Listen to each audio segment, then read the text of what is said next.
मेरी बहना, मैं शहर कमाने के लिए जा रहा हूँ ताकि हमारे घर की आर्थिक स्थिति सही हो सके। और जब मैं अपने परिवार वालों के लिए शहर जा रहा हूँ तो मैं उन्हें कैसे भूल सकता हूँ? हाँ अरे बेटा, तेरी चारों बहन तुझे इसी तरह से इमोशनल करती रहेंगी। तू इन चारों का इकलौता भाई जो है। अच्छा, अब तो देर मत कर और जल्दी निकल, नहीं तो तेरी ट्रेन छूट जाएगी। आशु अपनी माँ का आशीर्वाद लेकर शहर के लिए निकल जाता है। आशु के पीछे उसकी माँ अपनी 4 बेटी के साथ अपने कच्चे मकान में रहती है। समय यूं ही गुजरता है और देखते ही देखते 3 महीने बीत जाते हैं और 3 महीने बाद धीरे धीरे आशु पैसे भिजवाना बंद कर देता है। माँ, पिछले महीने तो भैया ने फिर भी कुछ पैसे भेजे थे। इस महीने तो भैया ने बिल्कुल भी पैसे नहीं भेजे और अब तो उनका फोन भी नहीं रखता और ना ही वो चिट्ठी का कोई जवाब दे रहे हैं। माँ, भाई के पैसों से ही तो घर चल रहा था। अगर वो पैसे नहीं देंगे तो घर कैसे चलेगा? मुझे तो भाई की फिक्र हो रही है। वो शहर में ठीक तो है? रेशमा बेटा, शुभ शुभ बोल। वैसे ही मेरा जी बैठा जा रहा है। इतने दिनों से मैंने अपने बेटे से बात जो नहीं की है। माँ, अगर तुम्हें इतनी ही घबराहट हो रही है तो तुम मेरे साथ चलो। मेरे पास कुछ पैसे हैं, हम भाई से थोड़ी तो बात कर ही लेंगे। आशा का जी बैठ जा रहा था, इसलिए अनीता अपनी माँ को मार्केट ले जाती है जहाँ वो अपने भाई को फोन करती है। भाई, तुम ठीक तो हो? तुम चिट्ठी का जवाब भी नहीं दे रहे और काकी के फोन से फोन करो तो फोन का भी जवाब नहीं देते। अच्छा सुनो, माँ को तुमसे बात करनी है, एक बार बात कर लो। अनीता, यहाँ मैं बिल्कुल ठीक हूँ। काम सही नहीं चल रहा था इसलिए मैंने पैसे नहीं भिजवाई, पर अब काम आ रहा है। अगले महीने में तुम्हें पैसे ज्यादा भेज दूंगा। चलो अभी मैं रखता हूँ, माँ से फिर कभी बात करूंगा, अभी मैं थोड़ा बिजी हूँ। इतना बोलकर आशु फोन रख देता है और इसी तरह से दिन गुजरते हैं और दिन गुजरते समय के साथ आशा के घर पर मुसीबतें आने लगती है। माँ, अब घर में 1 रुपए नहीं है। मेरे पास जितने भी पैसे थे वो सब खत्म हो गए हैं। राशन भी खत्म होने को है और भैया ने अब तक पैसे नहीं भेजे। माँ, हमारे घर की जैसी हालत है और भैया का जैसा रवैया है, ये सब देखकर तो मुझे यही लग रहा है कि हमारा भाई हमें भूल चुका है। उसे शहर जाकर शहरी हवा लग चुकी है। दीदी, तुम बिल्कुल सही कह रही हो। हमें और भैया के आश्रय नहीं रहना चाहिए। अब हम चारों बहन को ही अपना घर चलाना होगा। दीदी, मुझे थोड़ी सिलाई का काम आता है। मैं सोच रही हूँ कि घर बैठे कुछ सिलाई ही कर लूँ, कुछ पैसे तो आएंगे। हाँ दीदी, निशा बिल्कुल सही कह रही है। मैंने तो सोच लिया कि मैं कल ही कहीं काम देख कर आऊंगी। नहीं रेशमा, मैं हूँ ना, मैं काम करूंगी। तुम तीनों घर पर ही माँ के साथ रहना। अपनी बेटियों की बात सुनकर आशा और भी ज्यादा टेंशन लेने लगती है और ज्यादा टेंशन लेने की वजह से आशा की तबीयत खराब हो जाती है और वो अचानक से बेहोश हो जाती है। माँ, तुम्हें क्या हुआ? तुम बेहोश कैसे हो गई? रेशमा, माँ की हालत बहुत खराब लग रही है। चलो इन्हें जल्दी से हॉस्पिटल लेकर चलते हैं। हाँ दीदी, मैं बस अभी गाड़ी का इंतजाम करके आती हूँ। इतना बोलकर रेशमा रोड पर जाती है और एक गाड़ी लेकर आती है। अब चारों बहन अपनी माँ को अस्पताल लेकर जाती हैं, जहाँ उन्हें पता चलता है कि उनकी माँ पैरालाइज्ड हो चुकी है। ये सुनकर उन चारों बहन के ऊपर दुखों का पहाड़ टूट जाता है। दीदी, अब हम क्या करें? माँ पैरालाइज्ड हो चुकी है। घर में ना तो पैसा है और ना ही अनाज, और भैया भी शहर जाकर हमें भूल चुके हैं। हमारे पास पहनने के लिए ढंग के कपड़े भी नहीं है। अब हम क्या करेंगे? आप चारों आशा देवी की बेटियां हैं ना, आप इन्हें घर ले जा सकती हैं, पर जाने से पहले काउंटर पर 5,000 रुपए जमा करवा देना।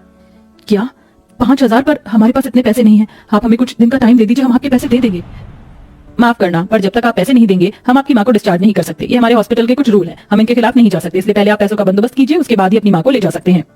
इतना बोलकर वो नर्स वहाँ से चली जाती है और रेशमा पैसों का इंतजाम करने के लिए गांव के सरपंच के पास आती है और उससे 5,000 रुपए उधार मांगती है।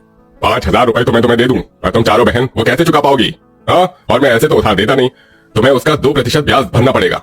क्या 5,000 पर 2% ब्याज? सरपंच जी, हम गरीब बहनों पर कुछ तो तरस खाइए। चलो, अब तुम अगर मुझसे इतनी विनती कर ही रही हो तो मैं तुम्हें 5,000 के साथ काम भी देता हूँ। तुम मेरे पास काम करना और अपने पैसे उस काम में कटवाते रहना, ऐसे तुम्हारा भी भला होगा और मेरा भी। सरपंच रेशमा की मजबूरी का फायदा उठाता है और उसे अपने घर में साफ सफाई का काम दे देता है। अब बेचारी रेशमा फ्री में सरपंच के यहाँ काम करती है और अपना कर्ज चुकाती है। तो वहीं दूसरी ओर अनीता भी एक फैक्ट्री में काम करती है जहाँ उसे महीने के 2,000 रुपए मिलते हैं, पर इतने कम पैसों से उनके घर का गुजारा नहीं चल पाता। इतने कम पैसों में हम घर का गुजारा कैसे चलाएंगे? दीदी, माँ के पास निशा है और रेशमा दीदी जहाँ काम करती है वहाँ से भी उनको पैसे नहीं मिलते। वो बेचारी तो हमारे कर्ज उतारने में लगी हैं। आप अकेली और क्या क्या करोगी? आप मान जाओ मेरी बात और मुझे भी कहीं नौकरी करने दो। हाँ दीदी, अगर अंजलि भी काम करना चाहती है तो उसे भी करने दीजिए काम। तुम दोनों शायद सही कह रही हो। माँ की दवाई, घर का खर्च, घर किराया, बहुत सारा खर्चा है। ठीक है अंजलि, तुम भी काम कर लो। जहाँ आशु की चारों बहन एक एक दिन बड़ी मुश्किल से गुजार रही थी, तो वहीं आशु शहर में सुलभी नाम की एक अमीर लड़की से शादी कर लेता है और उसका बिजनेस संभालता है।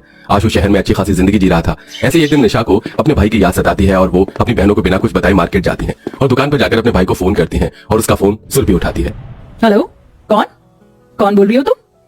आप कौन हो? मैं निशा बोल रही हूँ। क्या आप मेरे भाई से मेरी बात करवा सकती हो? पिछले 8-9 महीने से हमने अपने भाई से बात नहीं की है और आशु ने तो मुझे कभी नहीं बताया कि उसकी 4 बहनें भी हैं। पर आप हैं कौन? मैं आशु की बीवी हूँ। क्या भैया ने शादी कर ली और हम चारों बहन को बताया भी नहीं? भाभी, आप भैया से कहना कि माँ पैरालाइज्ड है, हमारे ऊपर बहुत सारा कर्ज हो चुका है, हम चारों बहन बहुत गरीबी का सामना कर रही हैं।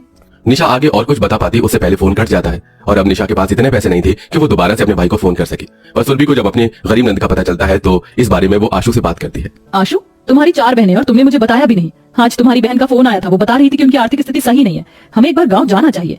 पर आशु, मैं तुमसे बहुत नाराज हूँ, तुमने मुझे कभी कुछ बताया क्यों नहीं? सुरभि, मैं तुम्हें खोने से डरता था। मुझे लगा अगर तुम्हें मेरी गरीब माँ और 4 बहनों का पता चलेगा तो तुम मुझे छोड़कर चली जाओगी। सुरभि, तुम एक बहुत अमीर घर की लड़की हो, तुम शहर में पली बड़ी हो, तुम्हारा खुद का बिजनेस है। हमारे पास अब पैसों की कोई कमी नहीं है, हमारे पास सारी सुख सुविधाएं हैं, पर मेरी बहनों के पास कुछ नहीं है। तुम वहां जाकर एडजस्ट नहीं कर पाओगी। बस यही सब सोचकर मैं तुम्हें कभी कुछ नहीं बता पाया।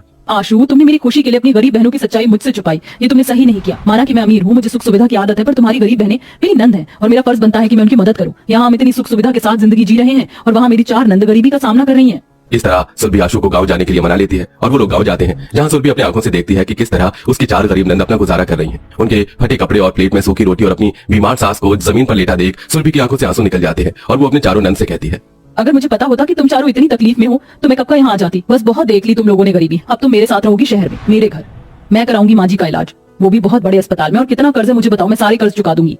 अपनी अमीर भाभी को देखकर चारों बहन बहुत खुश होती हैं और अपनी भाभी को गले से लगा लेती हैं। जिसके बाद सुरभि सबसे पहले अपनी नंद के कर्ज उतारती है और उन्हें नए नए अच्छे अच्छे कपड़े दिलाती है। साथ ही साथ उन्हें एक बड़े से रेस्टोरेंट में ले जाकर खाना खिलाती है। भाभी, भैया तो शहर जाकर हमें भूल ही गए थे, पर मुझे खुशी है कि मेरी अमीर भाभी के अंदर जरा भी घमंड नहीं है। उन्हें जैसे ही हमारी गरीबी का पता चला, वह बिना कुछ सोचे समझे यहाँ हमारी मदद के लिए आ गई। कैसे नहीं आती, तुम चारों भी तो मेरी अपनी हो। इस तरह सुरभि अपनी 4 गरीब नंद की मदद करती है और कुछ दिनों बाद अपने पूरे परिवार के साथ शहर जाती है, जहां वो एक बहुत बड़े अस्पताल में अपनी सास का इलाज करवाती है। हंसी खुशी नंद अपनी भाभी के साथ रहती है।